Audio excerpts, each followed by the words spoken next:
This woman discovered a horrifying scene while taking photos in a hot air balloon. They were drifting toward a wind farm. Everyone panicked immediately upon seeing this, because the rapidly spinning turbines would tear them to pieces. Jack hurriedly adjusted the burner to maximum, trying to rapidly ascend to avoid the turbines. Then several of them huddled in the basket, clutching anything they could to steady themselves, desperately waiting for death to come. But after a while, nothing unusual happened outside. Charlie and the others had escaped danger, so he stood up to check the situation. Just then,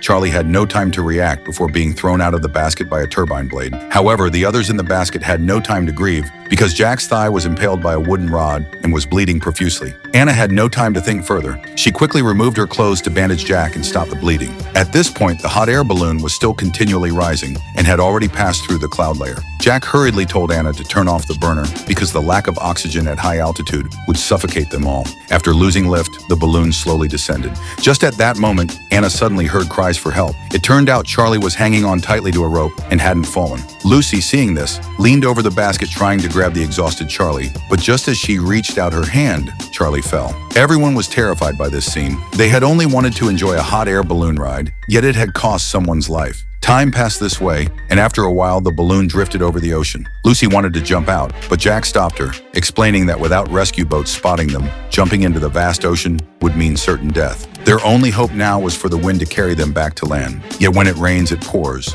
They were also running low on fuel. Just as they were sinking into despair, Anna suddenly spotted a cruise ship in the distance. They shouted desperately toward the ship, and tourists on board noticed them. Just when they thought they were about to be rescued, Jack accidentally fell out of the basket and hit the water surface hard. Seeing this, Lisa quickly threw out a rope, but it wasn't long enough. Just as the two didn't know what to do, Jack, unable to keep afloat, sank into the ocean. However, before they could even grieve, the captain of the cruise ship mistook them for a Coast Guard spy balloon and changed course, leaving them behind.